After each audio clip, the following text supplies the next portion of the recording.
हा हा जो टॉपिक आहे संख्या, हा टॉपिक आपल्याला चांगल्या प्रकारे समजला पाहिजे आणि म्हणून संख्याला बेसिक पासून आपण सुरुवात करतो आहोत। संख्या म्हणजे काय, संख्याचा उगम कसा झाला तेच आपण घेत नाही, पण आपल्याला संख्या डायरेक्ट आपण संख्या सुरू करू तर आपण नैसर्गिक संख्यापासून सुरू करू। नैसर्गिक संख्या म्हणजे काय, तर नैसर्गिक संख्या म्हणजे दैनंदिन व्यवहारामध्ये वस्तू मोजण्यासाठी आपण ज्या संख्याचा वापर करतो त्या संख्यांना आपण नैसर्गिक संख्या असं म्हणतो। तर मग नैसर्गिक संख्यामध्ये सर्वात लहान नैसर्गिक संख्या एक आहे आणि सर्वात मोठी नैसर्गिक संख्या मग ती कोणती असू शकते, एकच्या नंतर 1 2 3 4 5 अशा पुढे कोणती संख्या असू दे नैसर्गिक संख्या। आणि नैसर्गिक संख्या असं जर विचारलं तर सर्वात लहान नैसर्गिक संख्या तर नैसर्गिक संख्या 1, सर्वात लहान नैसर्गिक संख्या 1, तर सर्वात मोठी जर नैसर्गिक संख्या म्हणले तर ती आपल्याला सांगता येत नाही। ठीक आहे, त्यानंतर दुसरी जी संख्या आहे, पहिली आपण नैसर्गिक संख्या बघितली, दुसरी जी संख्या आहे तर ती संख्या आहे समसंख्या। दुसरी संख्या आहे समसंख्या। आता इथून काय आपल्याला समसंख्या, दुसरी संख्या आहे समसंख्या। मग समसंख्या म्हणजे काय, आपल्याला विचारलं समसंख्या म्हणजे काय, आपल्याला विचारलं समसंख्या म्हणजे काय तर आपण सांगतो 2 4 6 8 10 12 14 16 18 अशा पद्धतीने सांगतो, पण एवढं असं प्रत्येकाचं एवढं ते सफिशियंट नाहीये। तर समसंख्या म्हणजे काय, तर समसंख्या म्हणजे दिलेल्या संख्येच्या एकक स्थानी 0 2 4 6 8 हे अंक असेल त्या संख्येला आपण समसंख्या असे म्हणतो।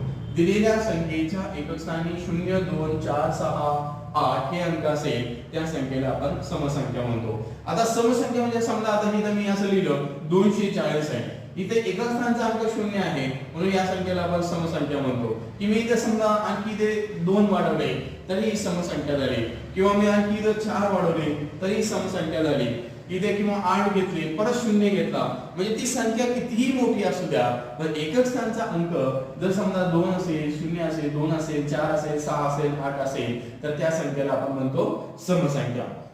आता आपल्याला परीक्षेमध्ये काही समसंख्याची व्याख्या वगैरे विचारत नाही, पण आपल्याला संख्या हा समजून घ्यावा लागतात। एकदा जर संख्या समजल्या तर त्याच्यावरचे प्रश्न आपल्यासाठी सोपे जातात। याला बऱ्याच जणांना हे माहिती पण असतं, पण आपल्याला पुढच्या प्रश्नासाठी हे बेसिक गरजेचं असतं। त्यानंतर ज्याप्रमाणे समसंख्या असं एकक स्थानचा अंक 2 0 2 4 6 8 तशाच पद्धतीने विषम संख्या असतात। आता विषम संख्या सेम असंच आहे, जर समसंख्या म्हणजे दिलेल्या संख्येच्या एकक स्थानी 0 2 4 6 8 हे अंक असते, तसंच विषम संख्या सेम अशाच आहे। विषम संख्याच्या एकक स्थानी कोणते अंक असतात, विषम संख्या याच्या एकक स्थानी असतो 1 3 5 7 आणि 9। दिलेल्या संख्येच्या एकक स्थानी 1 3 5 7 9 हे अंक असेल त्या संख्येला आपण म्हणतो विषम संख्या। आता विषम संख्या कोणत्या, समजा मी असं इथे लिहिले 135 ही विषम संख्या आहे, कारण एकक स्थानचा अंक कोणता आहे 5। मी याच्या पुढे जर समजा 7 लिहिलं तरी ती विषम झाली, किंवा इथे 9 लिहिलं की 1 लिहिलं किंवा आणखी परत 7 लिहिलं, ती संख्या किती मोठी असू द्या त्या संख्येच्या एकक स्थानचा अंक जर विषम असेल तर ती विषम संख्या होते। त्यानंतर सगळ्यात महत्त्वाच्या संख्येवर जर तुम्हाला सरळ सीमा म्हणा, पोलीस भरती म्हणा किंवा आरोग्य सेवक वेगवेगळ्या परीक्षांमध्ये सगळ्यात महत्त्वाचा जो ज्या 3 संख्या त्याच्यावर प्रश्न असतात त्या म्हणजे मूळ संख्या। मूळ संख्या किंवा जोडमूळ संख्या किंवा समूळ संख्या या 3 संख्येवर प्रश्न विचारलेले असतात। आता मूळ संख्या कोणत्या, मूळ संख्याचा पहिली गोष्ट आपल्याला मूळ संख्याचा आपल्याला तक्त्यात माहिती आहे मूळ संख्या। मूळ संख्या, आता मूळ संख्या म्हणजे काय, मूळ संख्या म्हणजे काय तर मूळ संख्या म्हणजे दिलेल्या संख्येला प्रत्यक्ष तीच संख्या आणि एक व्यतिरिक्त दुसऱ्या कुठल्याही संख्येने भाग जात नाही त्या संख्येला म्हणायचं मूळ संख्या। मग आपल्याला समजा मूळ संख्या समजा इथं बघा, आता ही 19 आहे, 19 ला आपण त्या संख्येने भाग देतो, 19 एक 19 असं म्हणतो आपण, म्हणजे दिलेल्या संख्येला प्रत्यक्ष तीच संख्या आणि एक व्यतिरिक्त दुसऱ्या कुठल्याही संख्येने भाग जात नाही त्या संख्येला म्हणायचं मूळ संख्या, त्या संख्येला म्हणायचं मूळ संख्या। आता समजा ही झाली मूळ संख्या, पण आता समजा असं म्हणलं आपण इथे 18 म्हणलं आपण 18 ला अनेक संख्यांनी भाग जातो, इथे बेसकून 9 18 ठीक आहे, त्यानंतर 9 दुने 18 किंवा 3 18 किंवा 3 18 किंवा 18 18 याला अनेक संख्यांनी भाग जातो, 2 ने जातो 9 ने जातो 3 ने जाते 6 ने जाते 8 ने जातो, या अनेक वेगवेगळ्या संख्येने भाग जातो, या संख्येला म्हणायचं संयुक्त संख्या। आपण याला असं म्हणू शकतो का 18 या संख्येला असं म्हणू शकतो का 9.5 दुने आहे की नाही 9.5 दुने 19 म्हणू शकतो का नाही. तर आपल्याला ही झाली संयुक्त संख्या, पण ही संख्या आहे मूळ संख्या. ठीक आहे. दुसरी संख्या मूळ संख्येचा जो महत्त्वाचा तक्ता आहे तो तुम्हाला वेगवेगळ्या परीक्षेमध्ये हा तक्ता खूप महत्त्वाचा आहे आणि हा तक्ता आपल्याला माहितीच असला पाहिजे. मूळ संख्येचा तक्ता, मग मूळ संख्येचा हा तक्ता त्याच्या पुढे पण मूळ संख्या आहे त्या कशा ओळखायच्या ते पण आपण नेक्स्ट लेक्चर मध्ये घेऊ. पण सुरुवातीला आपल्याला 1 ते 100 पर्यंत जो मूळ संख्याचा जो तक्ता आहे तो आपल्याला माहित पाहिजे. उदाहरणार्थ 1 ते 10 पर्यंत कोणत्या मूळ संख्या आहेत 1 ते 10 पर्यंत. आता मूळ संख्या वेगवेगळे प्रश्न आहेत, पण आधी हा तक्ता आपल्याला बघावा लागेल, त्यामुळे आपल्याला काही प्रश्न जमतील. 1 ते 10 पर्यंत 2 3 5 7, तर या किती मूळ संख्या आहे? या 4 मूळ संख्या आहेत. 1 ते 10 पर्यंत 2 3 5 7 या 4 मूळ संख्या आहेत. त्यानंतर 11 ते 20 मध्ये 11 13 17 आणि 19, 17 आणि किती 19 या 4 मूळ संख्या आहेत. त्यानंतर 21 पासून ते 30 पर्यंत 23 आणि 29 या 2 मूळ संख्या आहेत. त्यानंतर 31 पासून ते 40 पर्यंत 31 आणि 37 या 2 मूळ संख्या आहेत. त्यानंतर 41 ते 50 मग इथे 41 43 आणि 47 या अशा 3 संख्या आहेत. त्यानंतर 51 ते 60 मध्ये 53 आणि 59 ह्या 2 मूळ संख्या आहेत. त्यानंतर 61 ते 70 मध्ये 61 आणि 67 या 2 मूळ संख्या आहेत. त्यानंतर 71 ते 80 मध्ये 71 73 79 अशा ह्या 3 मूळ संख्या आहेत. त्यानंतर 81 ते 90 मध्ये 83 आणि 89 या 2 मूळ संख्या आहेत. आणि 91 ते 100 मध्ये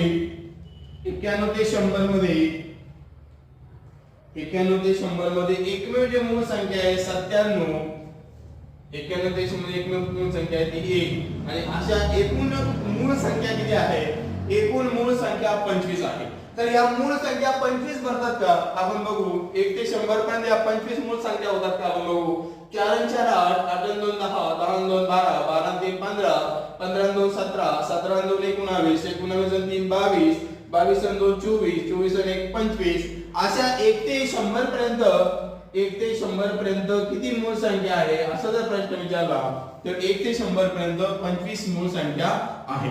1 ते 100 पर्यंत. मग याच्यामध्ये कोणकोणते प्रश्न विचारले जातात? तर याच्यामध्ये असं विचारले जातात सर्वात लहान मूळ संख्या कोणती? तर सर्वात लहान मूळ संख्या म्हणले तर 2 आहे. किंवा असाही प्रश्न विचारला एकमेव सम असणारी मूळ संख्या कोणती? तुम्ही जर याच्याकडे बघितलं तुम्हाला हे सगळे विषय मार्क दिसतील. फक्त एकमेव ही सम संख्या आहे म्हणून तुम्हाला असं विचारलं 2 प्रश्न याच्याबद्दल. सर्वात लहान मूळ संख्या कोणती? तर सर्वात लहान मूळ संख्या 2 आहे. तुम्ही म्हणाल 1 ला पुढे भाग जातो, पण 1 ही संयुक्त सुद्धा नाही आणि मूळ सुद्धा नाही. 1 ही संयुक्त सुद्धा नाही आणि मूळ सुद्धा नाही. पण सर्वात लहान जर मूळ संख्या जर विचारली तर सर्वात लहान मूळ संख्या 2 आहे. पण सर्वात लहान मूळ संख्या 2 आणि 2 अंकी सर्वात मोठी मूळ संख्या विचारली तर ती 97 आहे. ठीक आहे. त्यानंतर दुसरा प्रश्न विचारला जातो. दुसरा प्रश्न विचारला 1 ते 100 पर्यंत किती जोडमूळ संख्यांच्या जोड्या आहेत? किती जोडमूळ संख्यांच्या जोड्या आहेत? आता जोडमूळ संख्या म्हणजे काय? तर दिलेल्या 2 मूळ संख्येमध्ये जर 2 चा फरक असेल तर त्याला म्हणायचं जोडमूळ संख्या. इंग्लिश मध्ये जोडमूळ संख्याला ट्विन प्राइम नंबर म्हणतो आपण. ट्विन प्राइम नंबर याला आपण म्हणतो प्राइम नंबर. जोडमूळ संख्याला म्हणतो ट्विन प्राइम नंबर, समूळ संख्याला म्हणतो को प्राइम नंबर. आता इथे जोडमूळ संख्याच्या जोड्या दोन मूळ संख्यामध्ये जर दोनचा फरक असेल तर त्याला म्हणायचं जोडमूळ संख्या. आता बघा इथे 2 आणि 3 मध्ये 2 चा फरक आहे का? नाही. तर या 3 आणि 5 मध्ये 2 चा फरक आहे, मग ही एक जोडमूळ संख्याची जोडी झाली. त्यानंतर 5 आणि 7 मध्ये 2 चा फरक आहे, मग ही एक जोडमूळ संख्याची जोडी झाली. त्यानंतर 11 आणि 13 मध्ये 2 चा फरक आहे, मग ही एक जोडी झाली. त्यानंतर 17 आणि 19 मध्ये 2 चा फरक आहे, ही एक जोडी झाली. त्यानंतर 29 आणि 31 मध्ये 2 चा फरक आहे, ही एक जोडी झाली. त्यानंतर 41 ते 43 मध्ये 2 चा फरक आहे, ही एक जोडी झाली. त्यानंतर 59 ते 61 मध्ये 2 चा फरक आहे, ही एक जोडमूळ संख्यांची जोडी झाली. आणि 71 ते 73 मध्ये 2 चा फरक आहे, ही एक जोडी झाली.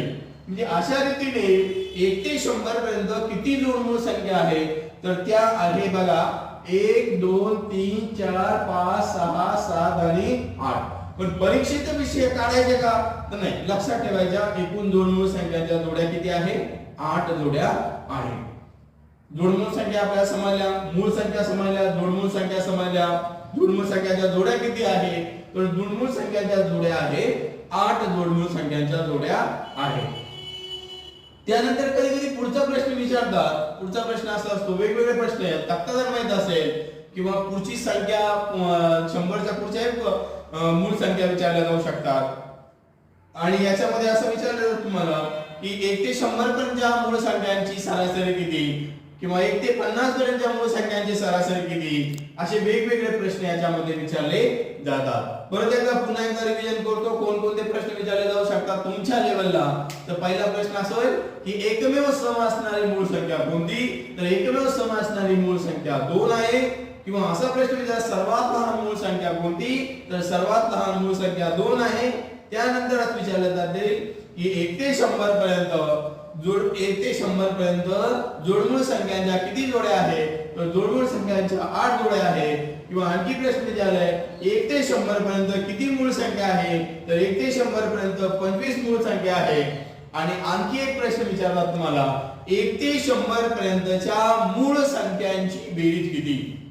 1 ते 100 पर्यंतच्या मूळ संख्यांची बेरीज किती, तर मूळ संख्यांची बेरीज ती लक्षात ठेवायची 1060. मग परीक्षेच्या वेळेस जर तुम्ही याची बेरीज करत बसाल तर वेळ जाईल, म्हणून याची बेरीज न करता लक्षात ठेवायचं 1 ते 100 पर्यंत जे मूळ संख्या आहे त्या मूळ संख्यांची बेरीज आहे 1060. म्हणजे परीक्षेच्या वेळेस हे आपण असं जोडायच्या संख्या काढायच्या, तर तक्ता जर आपल्याला पाठ असेल तर खूप उत्तम. कारण कधी काही विचारू शकतात 1 ते 50 पर्यंतच्या मूळ संख्येची सरासरी किती, 1 ते 70 पर्यंतच्या मूळ संख्येची सरासरी किती, 1 ते 100 पर्यंतच्या मूळ संख्येची सरासरी किती, 1 ते 100 पर्यंत किती जोड मूळ संख्या आहे, 1 ते 100 पर्यंत किती मूळ संख्या आहे, एकमेव सम असणारी मूळ संख्या कोणती, एकमेव सर्वात लहान मूळ संख्या कोणती, 2 अंकी सर्वात मोठी मूळ संख्या कोणती, 2 अंकी सर्वात लहान मूळ संख्या कोणती, असे वेगवेगळे प्रश्न तुम्हाला विचारले जाऊ शकतात. पण ते प्रश्न केव्हा आपल्या लक्षात येईल, आपल्याला हा तक्ता जेव्हा आपल्याला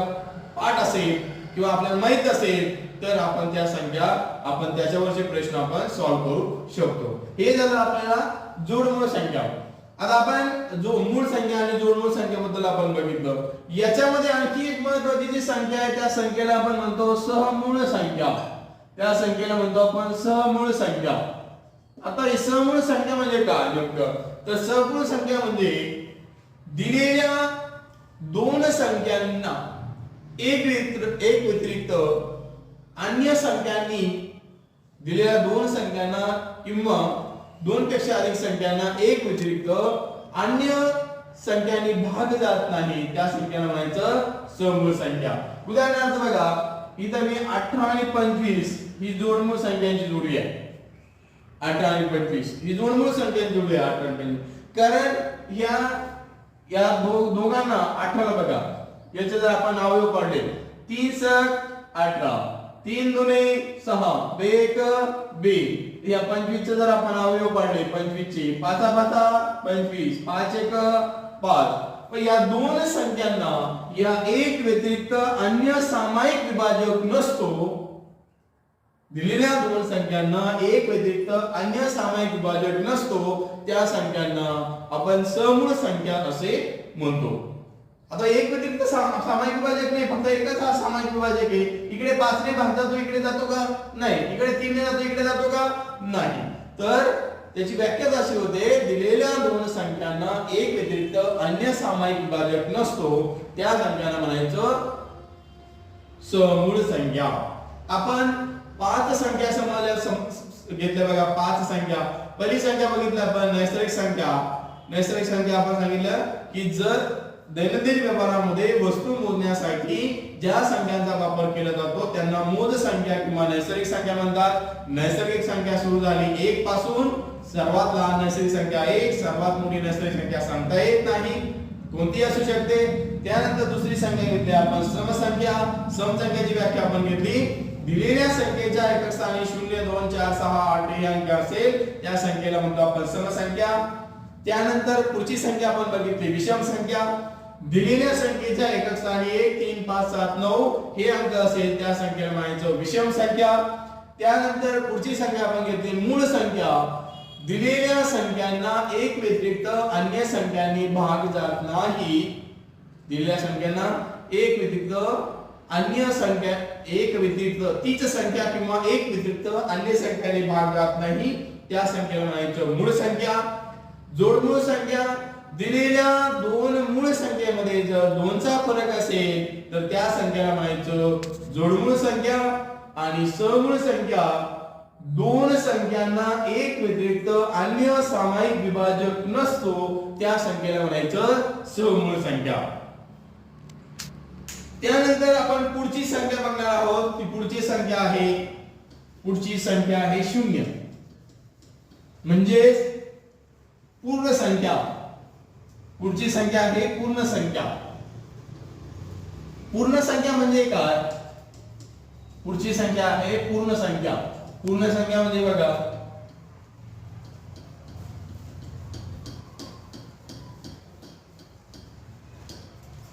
पूर्ण संख्या बघा.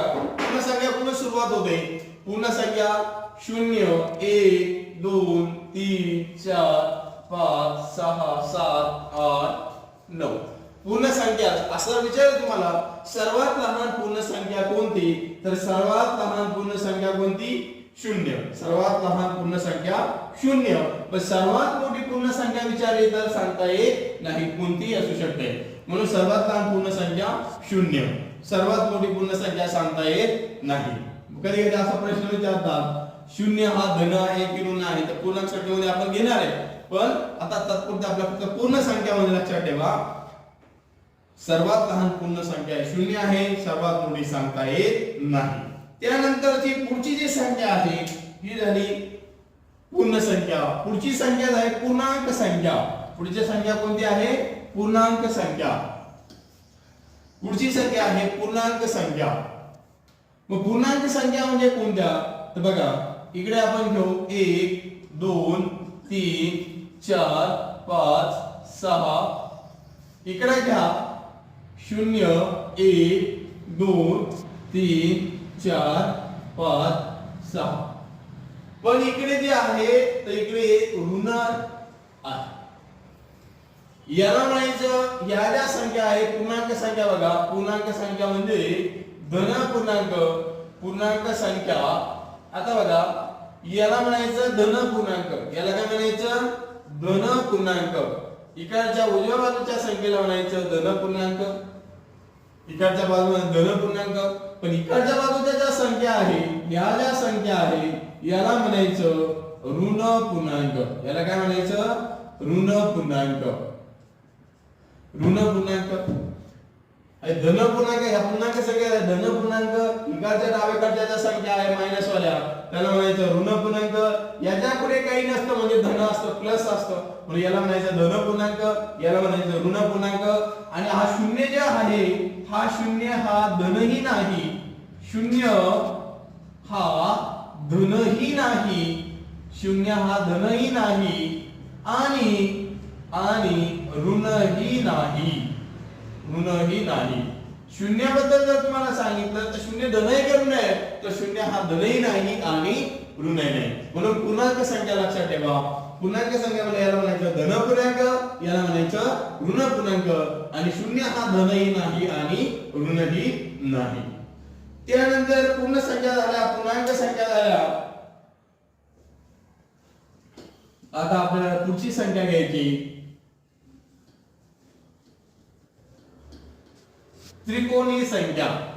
पुढची संख्या घ्यायची आपल्याला त्रिकोणी संख्या. त्रिकोणी संख्या, त्रिकोणी संख्या. आता त्रिकोणी संख्या म्हणजे कोणत्या संख्या? आता बघा त्रिकोणी संख्या, त्रिकोणी संख्या, त्रिकोणी संख्या. त्रिकोणी संख्या बघा. आता समजा इथे आपण घेतलं त्रिकोणी संख्या. आता त्रिकोणी संख्याची व्याख्या आहे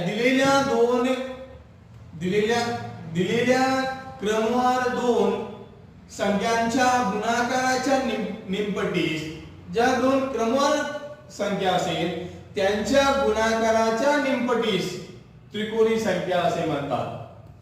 दोन क्रमवार नैसर्गिक संख्यांच्या गुणाकाराच्या निमपटीस त्रिकोणी संख्या असे म्हणतात.